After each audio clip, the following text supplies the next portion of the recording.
Hello friends, Raman science centre के इस digital platform पे आप सभी का फिर से एक बार स्वागत है। तो आज हम लोग आपके लिए नई एक्टिविटी लेके आए हैं। बहुत इंटरेस्टिंग एक्टिविटी हमारी आज की। तो मेरे पास ये आपको दिखाई दे रहा है एक डिवाइस है।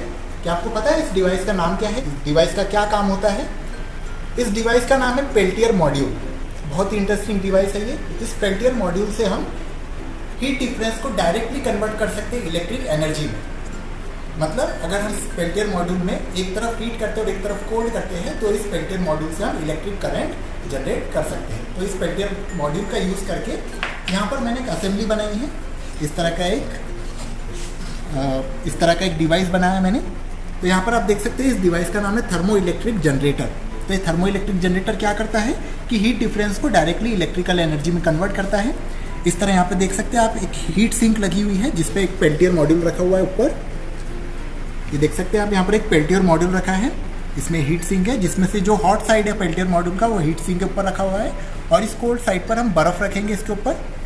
और देख सकते हैं कि जो पेल्टियर मॉड्यूल के दो वायर है, ये दोनों वायर एक डीसी मोटर के अंदर गए जिसमें एक रोटर फैन लगा हुआ है। और यहाँ पर आप देख सकते हैं कि मैंने किसी भी तरह का इलेक्ट्रिकल कनेक्शन नहीं दिया हुआ है। सिर्फ यहाँ पर दो वायर इस डीसी मोटर में कनेक्ट है इस पेल्टियर मॉड्यूल से। तो चलिए इस थर्मो इलेक्ट्रिक जनरेटर से हम लोग इलेक्ट्रिसिटी किस तरह जनरेट कर सकते हैं वो देखते हैं। तो इस थर्मो इलेक्ट्रिकल जनरेटर में इलेक्ट्रिसिटी जनरेट करने के लिए हमें दो चीज़ें लगेंगी। एक तो हमें इस तरह की एक मोमबत्ती लगेंगी जिससे कि हम पेल्टियर मॉड्यूल का एक तरफ हीट कर सके, उसको गर्म कर सके। और इस तरह की एक पेट्री डिश लगेंगी जिससे कि हम इस पेट्री डिश को इस पेल्टियर मॉड्यूल के ऊपर रख के इसके ऊपर बर्फ़ रख सके ताकि ये पेल्टियर मॉड्यूल दूसरी तरफ से कोल्ड हो सके, ठंडा हो सके। तो चलिए हमारी ये एक्टिविटी को स्टार्ट करते हैं। तो चलिए अब हम इस थर्मो इलेक्ट्रिक जनरेटर को किस तरह ये वर्क करता है वो देख लेते हैं। तो हम क्या करेंगे, इस थर्मो इलेक्ट्रिक जनरेटर में जो पेल्टियर मॉड्यूल जो इस हीट सिंक के ऊपर रखा हुआ है उसको एक तरफ से हम हीट करेंगे इस मोमबत्ती की मदद से। तो इस मोमबत्ती को हम जला लेते हैं यहाँ पर।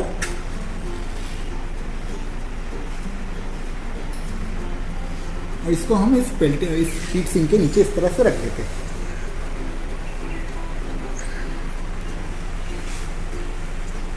अब ये इस तरफ से एक तरफ से पेल्टियर मॉड्यूल हीटअप हो रहा है, गर्म हो रहा है।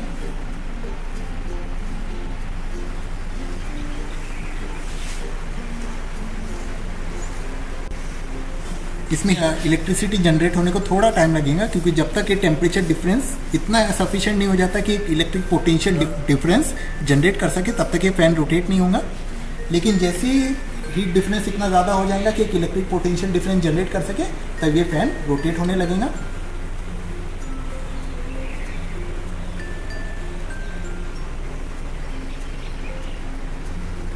तो चलिए अब ये जो पेल्टियर मॉड्यूल का कोल्ड साइड था इसके ऊपर हम बर्फ के कुछ क्यूब्स रख देते हैं, आइस क्यूब इस पेल्टियर डिश पे, ताकि एक तरफ से पेल्टियर मॉड्यूल ठंडा रह सके और एक तरफ से गर्म हो सके।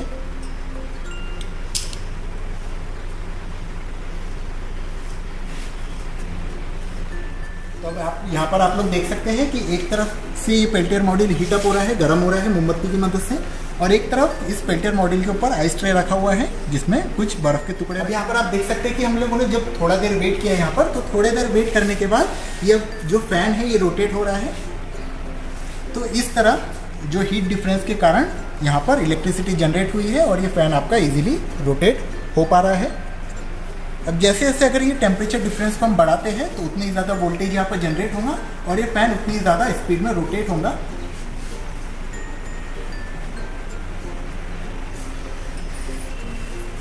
अगर हम इस ट्रे को, आइस ट्रे को इसके ऊपर से हटा लें तो आप यहाँ पर देखेंगे कि हीट डिफरेंस कम होते जाएगा और धीरे धीरे फैन बंद हो जाएगा। लेकिन जैसे हम इस आइस ट्रे को इसके ऊपर रखेंगे ये फैन वापस से रोटेट होना चालू हो जाएगा, कुछ इस तरह से।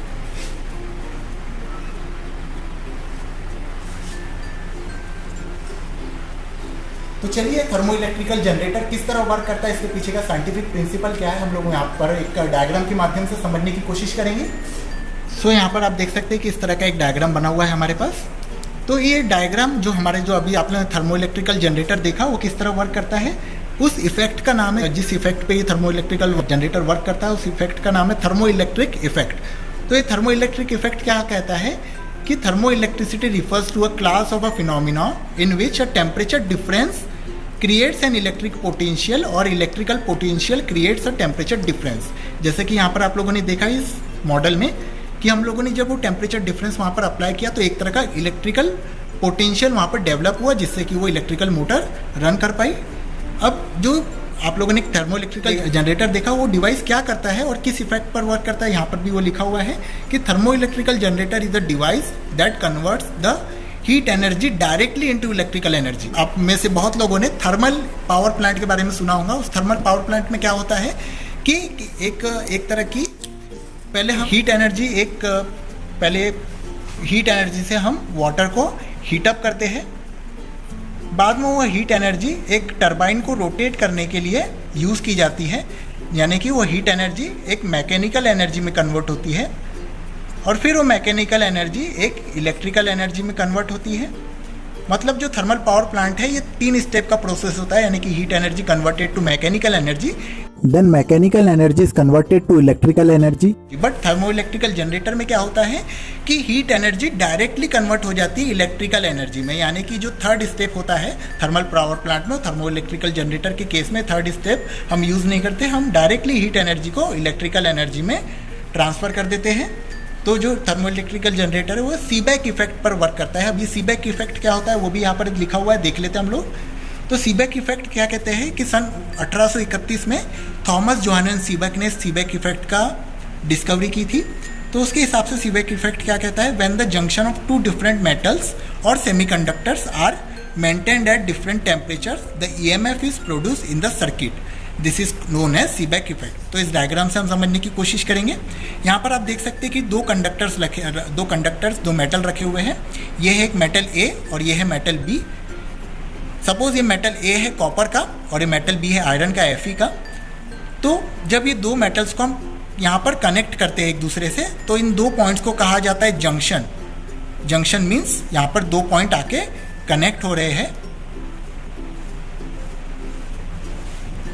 और जब इन 2 जंक्शंस को अलग अलग टेम्परेचर पे मेंटेन किया जाता है, मतलब जो पहला जंक्शन है इसे हम गर्म करते हैं, इसे हॉट करते हैं, और जो दूसरा जंक्शन है इसे कोल्ड करते हैं, मतलब इसका टेम्परेचर कम करते हैं। मतलब हॉट जंक्शन का टेम्परेचर है T2 और कोल्ड जंक्शन का टेम्परेचर है T1, इसलिए यहाँ पर T2 is greater than T1, जिससे कि इन 2 मेटल्स के बीच में एक करंट फ्लो होता है from hot junction to cold junction.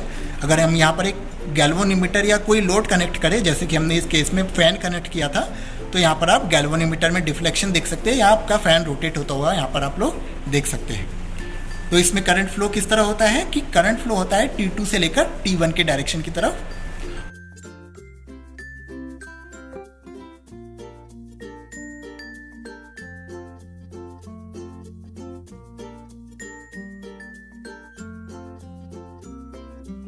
और ये सीबैक इफेक्ट इज रिवर्सिबल। इसका क्या मतलब है कि सीबैक इफेक्ट रिवर्सिबल होता है अगर हम इस कोल्ड और हॉट जंक्शन को इंटरचेंज करें, यानी कि हॉट जंक्शन की जगह कोल्ड जंक्शन रख दे और कोल्ड जंक्शन की जगह हॉट जंक्शन रख दे, तो इस करंट डायरेक्शन का फ्लो भी चेंज हो जाएगा, जिससे कि हम सीबैक इफेक्ट रिवर्सिबल होता है ये कह सकते हैं।